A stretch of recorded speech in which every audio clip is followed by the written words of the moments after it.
ॐ श्री परमात्मने नमः। अथ षष्ठोऽध्यायः।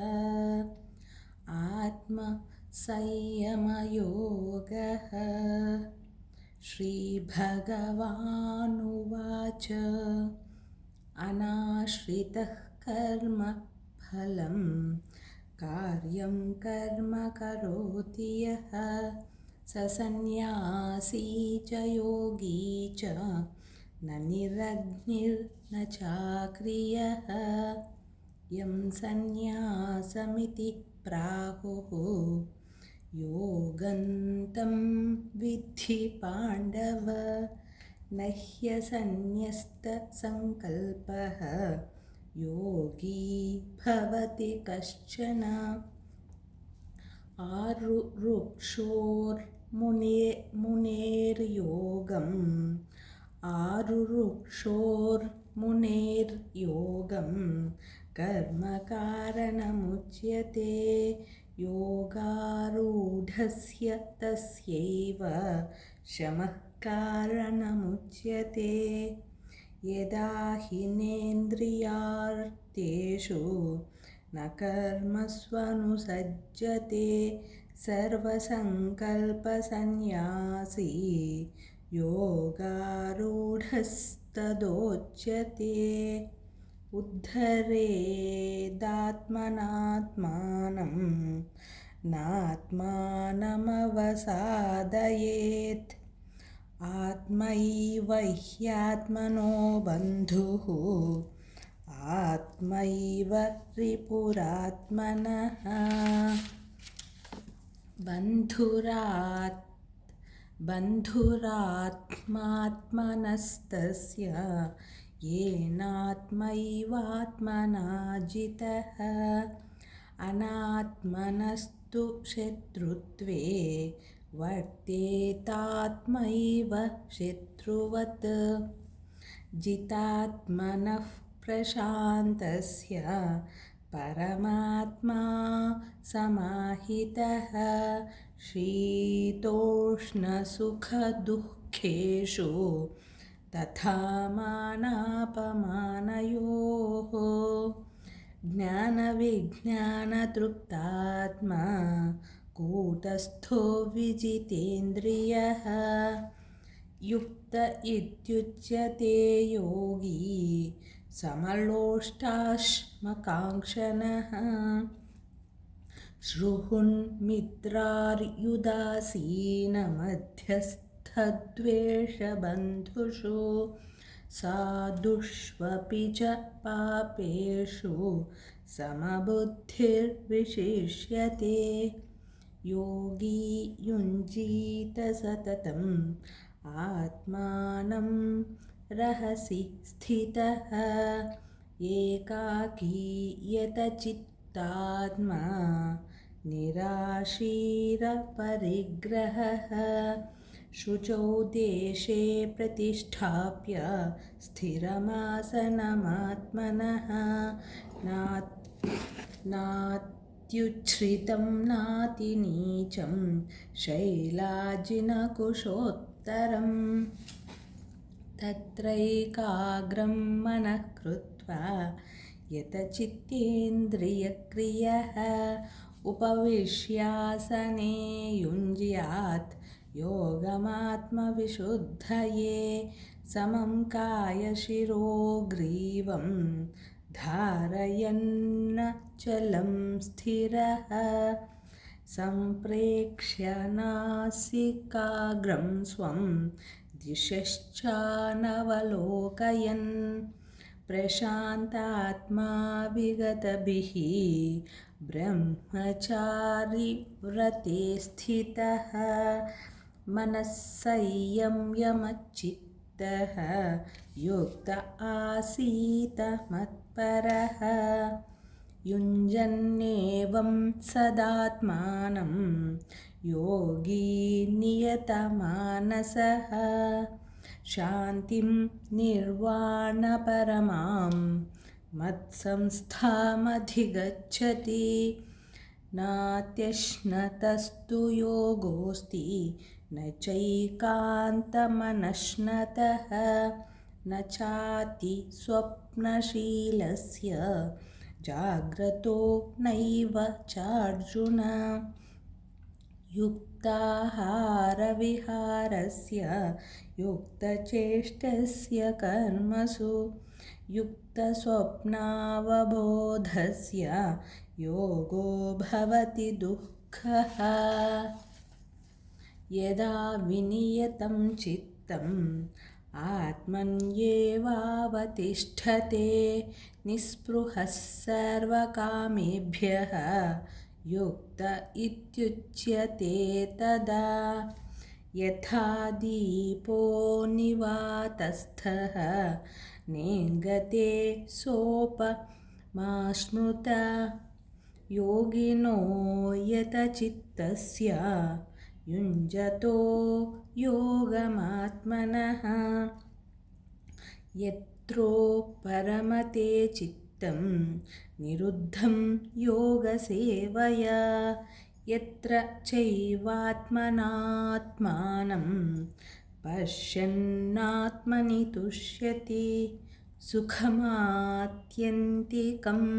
यत्तत् बुद्धिग्राह्यमतीन्द्रियं वेति यत्र न चैवायं स्थितिश्चलति तत्त्वतः यं लब्ध्वा चापरं लाभं मन्यते नाधिकं ततः यस्मिन् स्थितो न दुःखेन गुरुणापि विचाल्यते तं विद्याद् दुःखसंयोगवियोगं योगसंज्ञितं स निश्चयेन योक्तव्यः योगो निर्विण्णचेतसा संकल्पप्रभवान् कामान् त्यक्त्वा सर्वान् शेषतः मनसैवेन्द्रियग्रामं विनियम्य समन्ततः शनैरुपरमेत् बुद्ध्या धृतिगृहीतया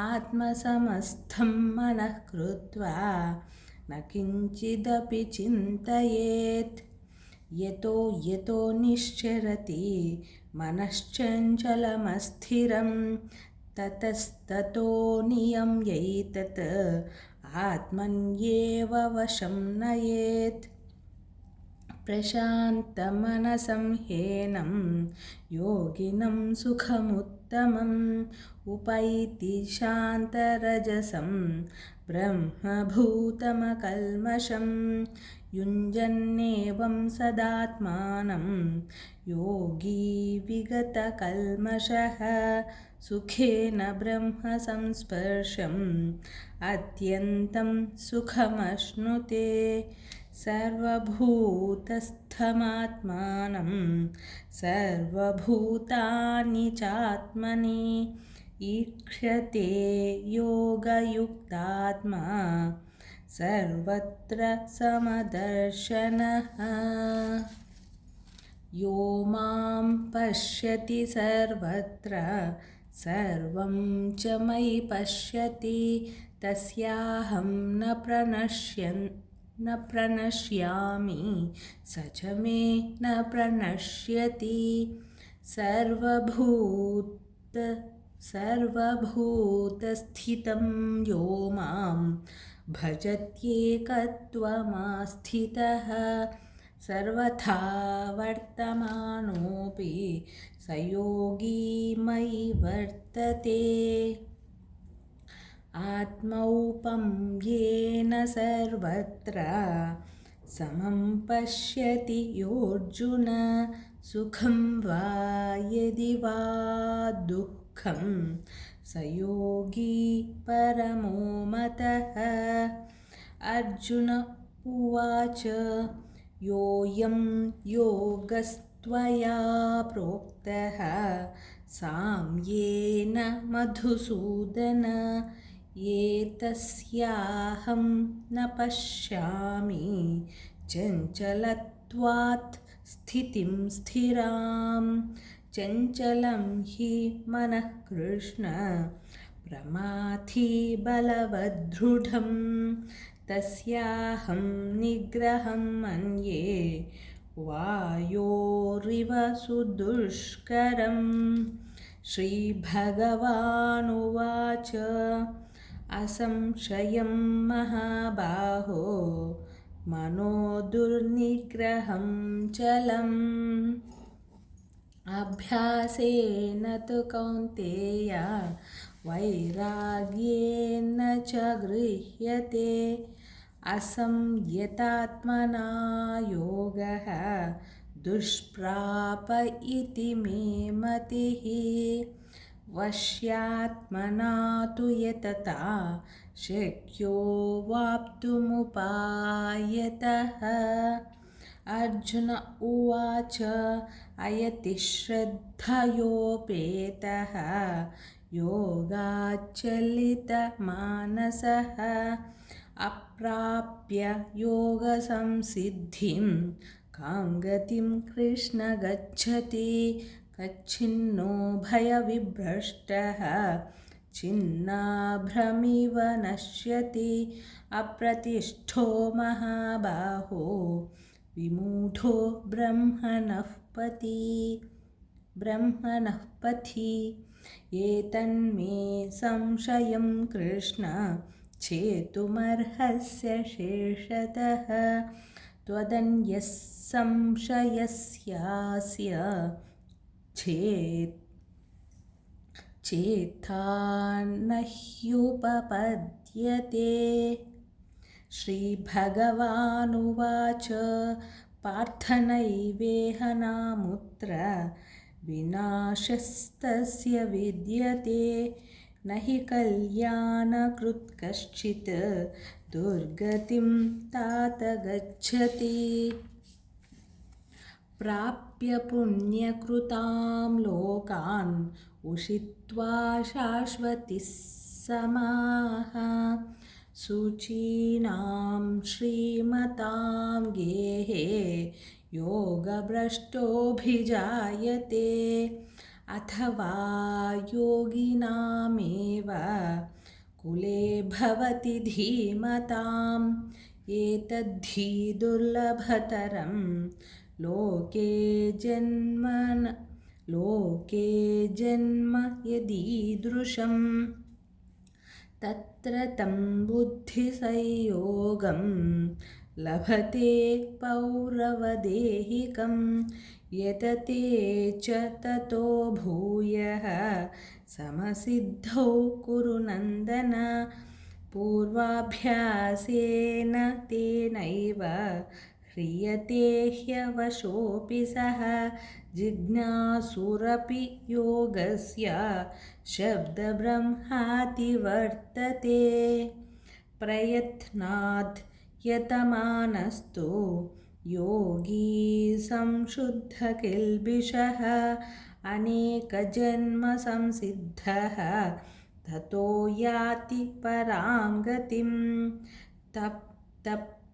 तपस्विभ्योऽधिको योगी ज्ञानिभ्योऽपि मतोऽधिकः कर्मिभ्यश्च चाधिको योगी तस्माद्योगी भवार्जुन योगिनामपि सर्वेषां मद्गतेनान्तरात्मना श्रद्धावान् भजते यो मां समे युक्ततमो मतः ॐ तत्सदिति श्रीमद्भगवद्गीतासु उपनिषत्सु ब्रह्मविद्यायां योगशास्त्रे श्रीकृष्णार्जुनसंवादे आत्मसंयमयोगो नाम षष्ठोऽध्यायः। सर्वधर्मान् परित्यज्य मामेकं शरणं व्रज अहं त्वा सर्वपापेभ्यः मोक्षयिष्यामि मा शुचः।